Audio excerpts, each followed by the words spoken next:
देखो बेटा, आज मैं बता रहा हूँ characteristics of rate constant.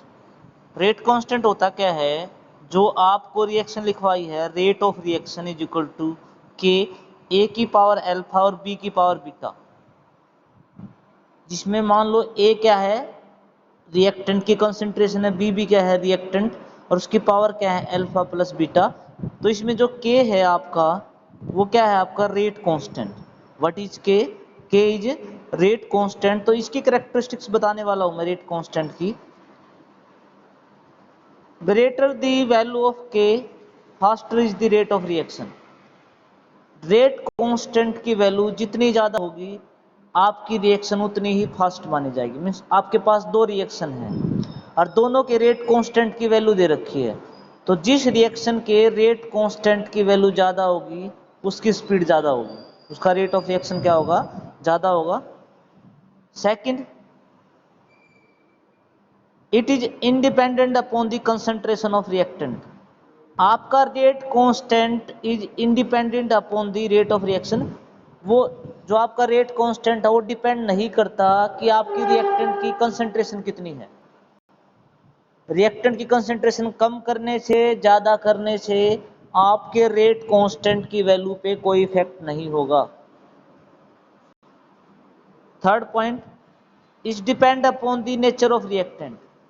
Means अलग अलग रिएक्टेंट के लिए रेट कांस्टेंट की वैल्यू अलग अलग होगी। तो आप बोल सकते हो कि जो वैल्यू ऑफ रेट कांस्टेंट है वो किस पे डिपेंड करती है, नेचर ऑफ रिएक्टेंट पे डिपेंड करती है। What is fourth point, the value of के डायरेक्टली प्रोपोर्शनल टू टेम्परेचर। जितना टेम्परेचर ज्यादा बढ़ाओगे उतना ही आपकी रिएक्शन का रेट कांस्टेंट की वैल्यू बढ़ेगी, क्योंकि दोनों कैसे हैं आपके, डायरेक्टली प्रोपोर्शनल हैं। तो these are the four characteristics of rate constant. What is next topic? Order of reaction. Rate law equation क्या बोलती थी, जो हमने कल पढ़ा था कि rate of reaction is equal to के ए की पावर अल्फा और बी की पावर बीटा।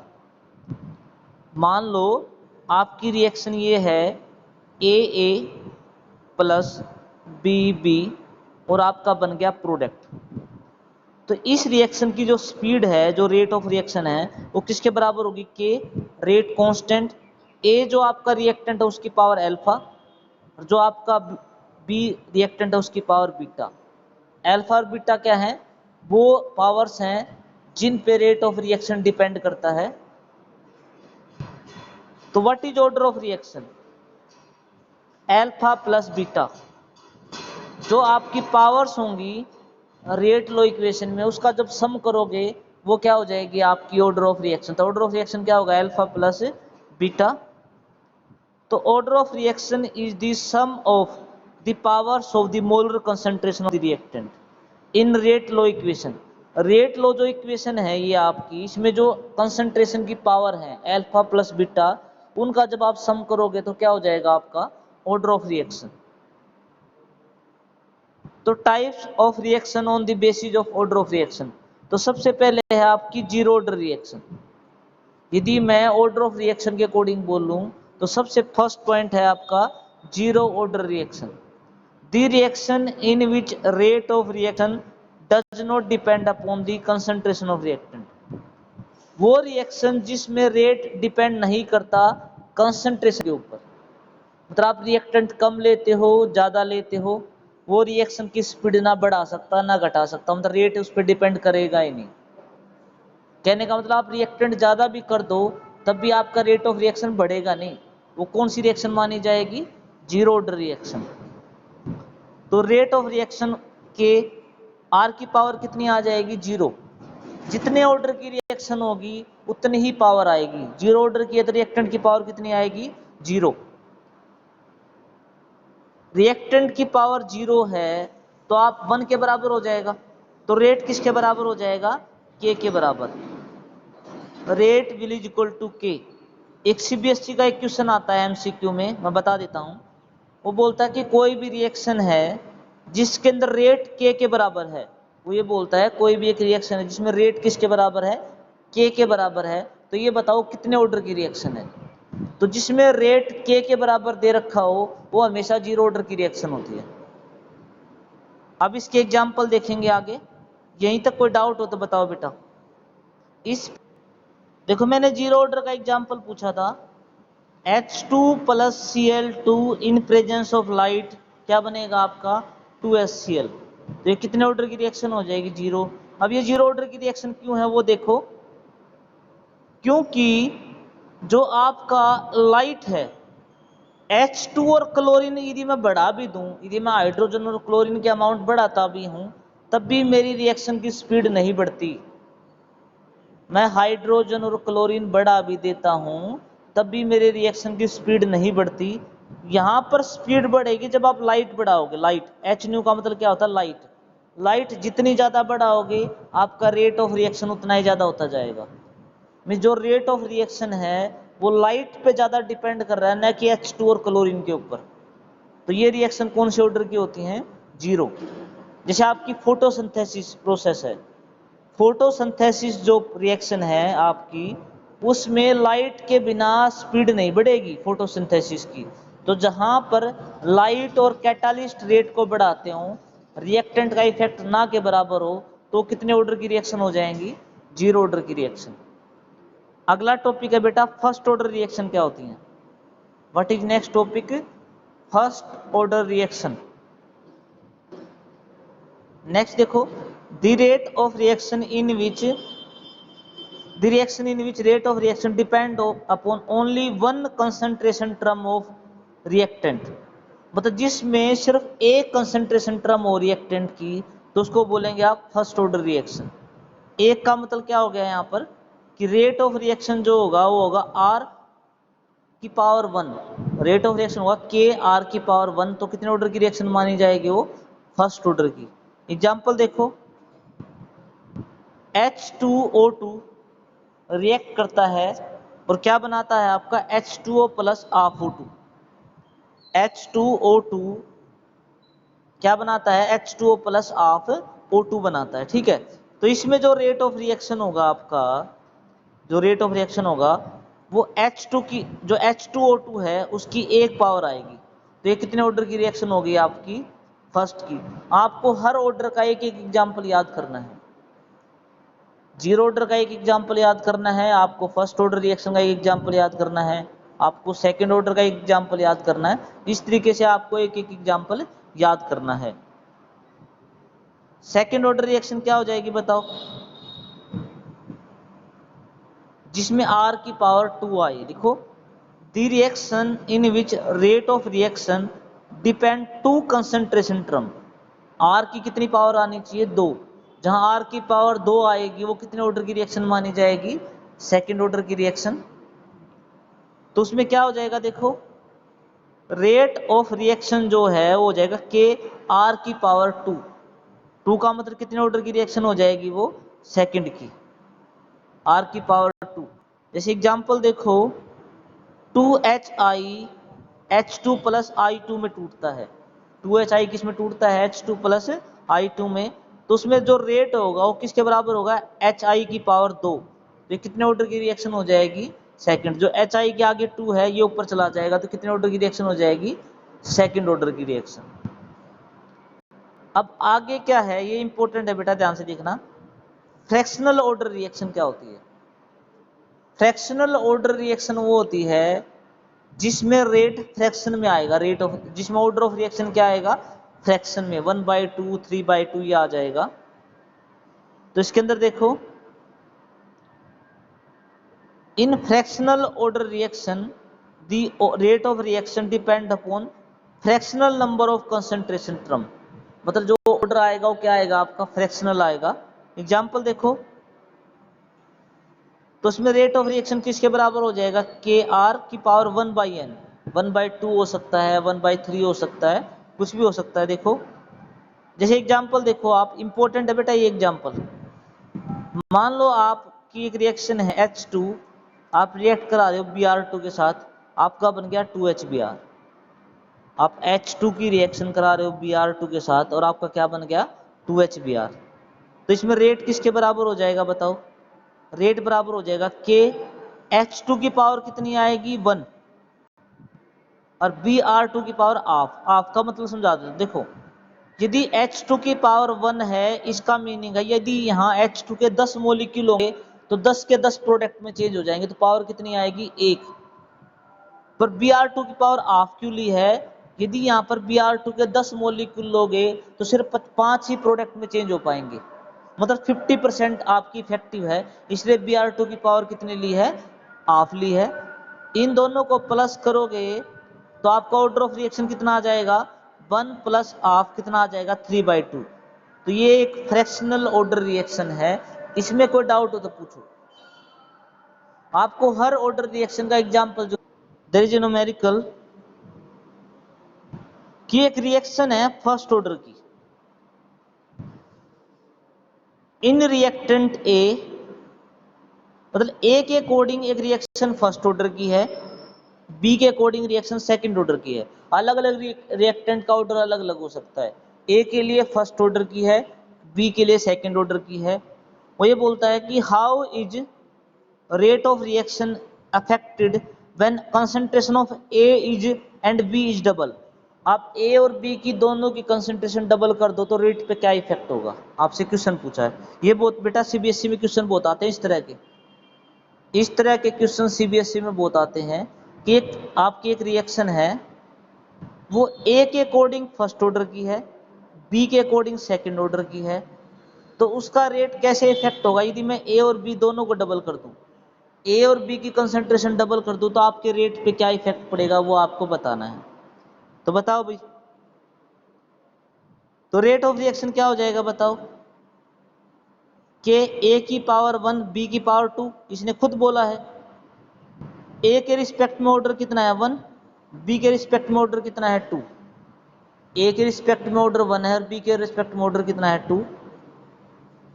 तो ये बोलता है यदि कंसंट्रेशन ऑफ ए और बी दोनों को डबल कर दूं मैं, if concentration A and B both are double, तो कंसंट्रेशन को डबल करो। आपने ए को क्या लिख दिया? 2a, बी को भी क्या लिख दिया? 2b। पावर आपकी 1 है, 2b की 2 है, तो सोल्व करो। 2a की पावर 1 किसके बराबर हो जाएगा? 2 बाहर आ जाएगा, a की पावर 1 रह जाएगा।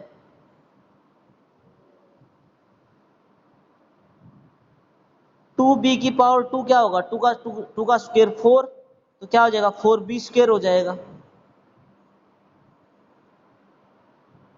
4 को 2 से मल्टीप्लाई करो, कितना आ जाएगा? 8 आ जाएगा।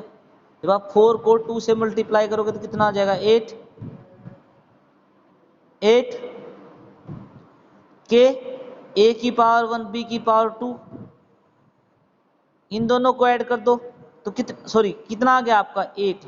तो आपका रेट ऑफ रिएक्शन कितने टाइम्स हो जाएगा? आपका 8 टाइम्स हो जाएगा, 8 गुना ज्यादा हो जाएगा आपका रेट ऑफ रिएक्शन यदि मैं ए और बी दोनों को डबल करता हूं तो। नेक्स्ट देखो, what is unit of rate constant. आपको अलग अलग ऑर्डर के लिए यदि रेट कांस्टेंट की यूनिट निकालनी हो तो आप कैसे निकालोगे? देखो,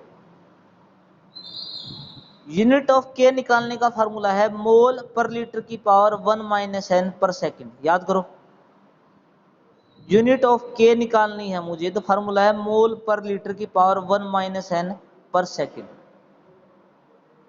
अब n की वैल्यू रखते जाओ, सिर्फ किसकी वैल्यू पुट करनी है तुम्हें?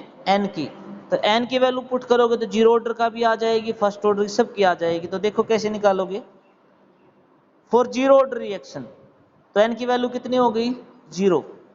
जीरो ऑर्डर के लिए n की वैल्यू कितनी होगी? 0। तो वैल्यू पुट करो 0, तो कितना हो जाएगा? 1 - n, n की जगह 0 तो 1 रह जाएगा। तो आपकी यूनिट आ जाएगी मोल पर लीटर पर सेकंड। किसके लिए? जीरो ऑर्डर रिएक्शन के लिए। तो जीरो ऑर्डर की रिएक्शन है और आपसे पूछे कि रेट कांस्टेंट की यूनिट बताओ जीरो ऑर्डर के लिए, तो क्या आंसर दोगे? मोल पर लीटर पर सेकंड। क्या ऑर्डर दोगे? मोल पर लीटर पर सेकंड क्या हो जाएगा? आपका आंसर हो जाएगा। यदि फर्स्ट ऑर्डर के लिए पूछे तो फर्स्ट ऑर्डर के लिए n की वैल्यू 1 हो जाएगी। तो यदि मैं ऊपर वाले फार्मूले में 1 - n में n की वैल्यू रखूंगा 1, तो 1 - 1 0। तो मोल पर लीटर में 1 - 1 0 पर सेकंड। तो मोल पर लीटर की पावर 0 आ जाएगी पर सेकंड। किसी की पावर 0.1 के बराबर होती है तो यूनिट ऑफ के क्या रह जाएगी आपकी, सिर्फ पर सेकंड रह जाएगी। ये आपकी फर्स्ट ऑर्डर के लिए है यूनिट ऑफ रेट कांस्टेंट। इस पेज में कोई डाउट है तो बताओ बेटा। तो सेकंड ऑर्डर के लिए आपकी एन की वैल्यू क्या रखी जाएगी, 2। तो वही यूनिट ऑफ के निकालना है, तो मोल पर लीटर की पावर 1 माइनस सेकंड ऑर्डर की तो क्या आएगा 2 पर सेकंड। यहां पर आपका जो एन है यहां पर क्या आ गया, आप सेकंड आ गया सेकंड ऑर्डर की रिएक्शन के लिए। 1 माइनस 2 क्या हो जाएगा, -1 पर सेकंड। अब इसको ओपन करो ब्रैकेट को, अब मोल तो हो जाएगा -1, तो मोल तो हो गया -1 और लीटर हो जाएगा +1, तो आगे लिख लिया। तो सेकंड ऑर्डर के लिए यूनिट ऑफ के क्या हो जाएगी, लीटर पर मोल पर सेकंड। लीटर पर मोल पर सेकंड किसके लिए हो जाएगी, सेकंड ऑर्डर के लिए। तो लास्ट डेफिनेशन बता देता हूं, मोलिकुलरिटी ऑफ ए रिएक्शन क्या होती है। अब क्या आ गया, मोलिकुलरिटी ऑफ ए रिएक्शन। तो इसमें देखो,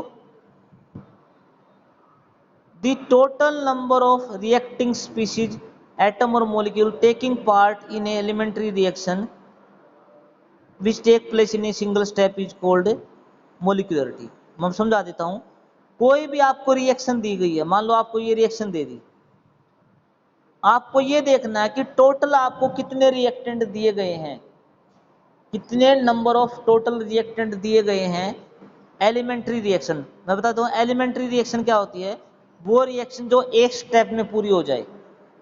मोस्टली एलिमेंट्री रिएक्शन ही होती है।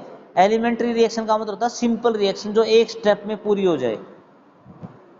तो देखो, तो जैसे मान लो ये रिएक्शन है, इसमें 1 नाइट्रोजन और 3 हाइड्रोजन है, तो मोलिकुलरिटी कितनी हो जाएगी, 4। यहां क्या दिया है, 1N2 + 1O2 किसके बराबर है, 2NO के बराबर। तो कितने रिएक्टेंट है इसमें, एक N2 है और एक O2 है, तो टोटल मोलिकुलरिटी कितनी आ गई, 2। तो रिएक्टेंट के अंदर जितने टोटल नंबर ऑफ स्पीशीज तुझे दिखेंगे जो आपस में रिएक्ट कर रहे हैं, वो उसकी क्या होगी, मोलिकुलरिटी।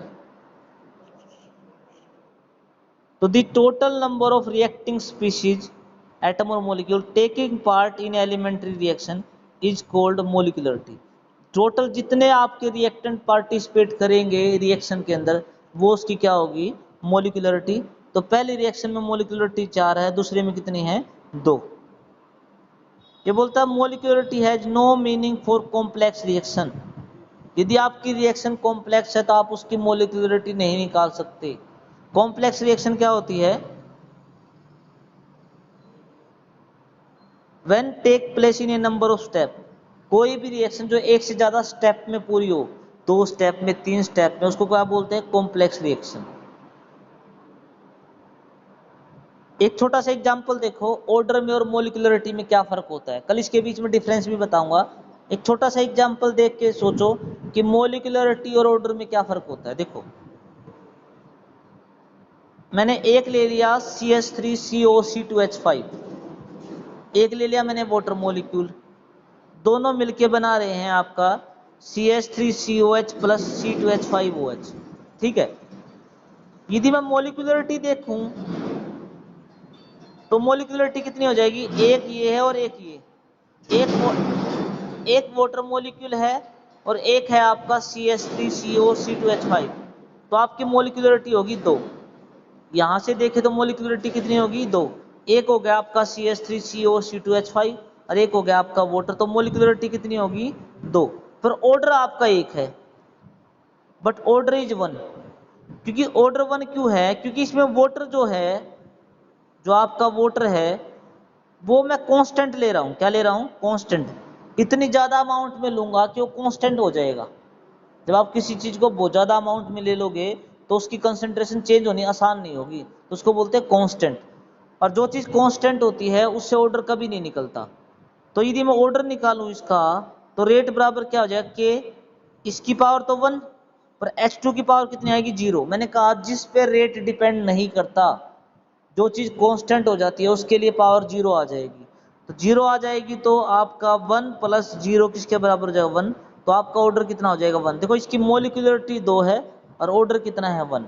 मोलिकुलरिटी तो जितने आपके रिएक्टेंट दिख रहे हैं वो उसकी मोलिकुलरिटी होती है, पर ऑर्डर क्या होता है कि रिएक्शन में कितने मोलिकुलर इफेक्ट डाल रहे हैं रेट ऑफ रिएक्शन पे, स्पीड ऑफ रिएक्शन पे, वो क्या होती है उसका प्लस क्या होता है आपका ऑर्डर ऑफ रिएक्शन। इस पेज में कोई डाउट है तो पूछो बेटा। आज के लिए इतना ही।